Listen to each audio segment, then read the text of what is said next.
Now we move on. The Kremlin has denied claims that China is supplying Russia with satellite intelligence for its war with Ukraine.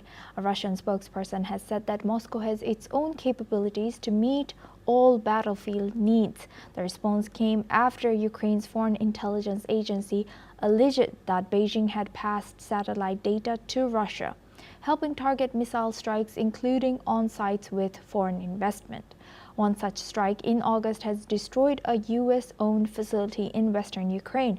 Kyiv has said that this points to high-level cooperation between Russia and China. The allegations come as China has positioned itself as a potential mediator in the war, while Western governments remain wary of Beijing's ties with Moscow. Now, for this discussion, we're joined by Professor Vasilin Popovsky. He's a professor and vice dean at Jindal Global Law School, joins us live from New Delhi. Thank you very much, Professor, for joining us again. Good to see you. Now, China puts itself out as a middle or a neutral country, but this news that has just come in, it shows otherwise. What is your take on this? Well, we still need to know all the details on this. There are claims by Ukraine, and they are not for the first time. Ukrainians can report what they see. The denial by Moscow, again, it doesn't mean anything. Russia denies everything, the obvious. So the news from Russia and from China, for that matter, has to be taken always with suspicion. There is no freedom of information in Russia. There is no freedom of information in China. So whatever they say, it is something to fit the government, and it is not to fit the truth. And that's very normal in a democratic society like India, like Europe. We know what the information to take. We know how to verify the information. And on the opposite, in dictatorial states like Russia and China, what we hear even from high officials should be taken with a lot of suspicions.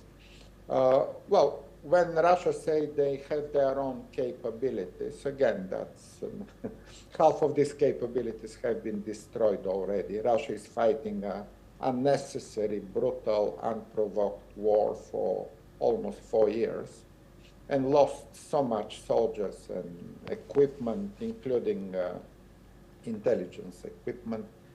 So it's an erratic and unnecessary war for Russia.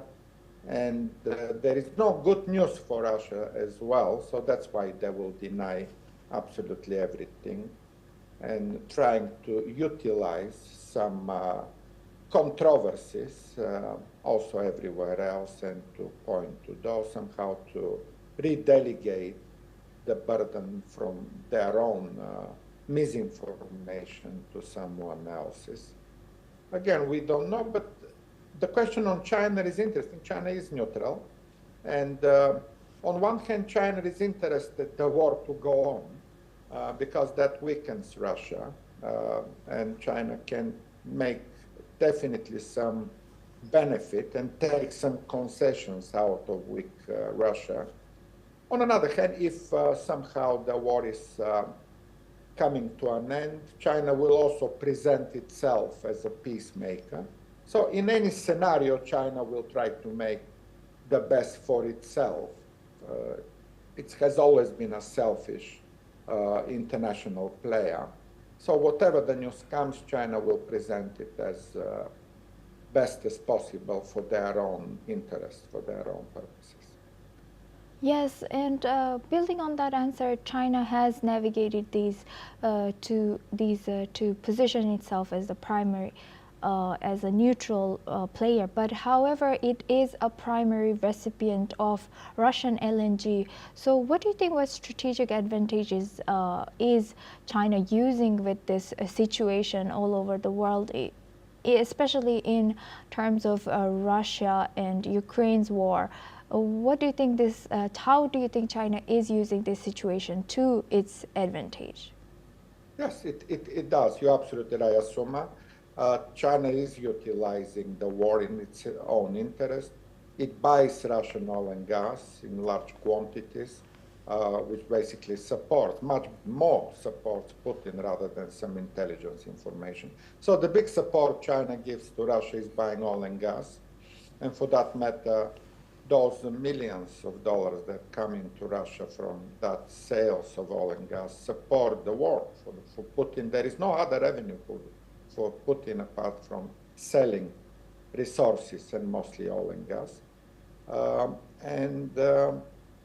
Yes, China is trying to present itself as a leader of a new global order, utilizing the decline of American based on global order.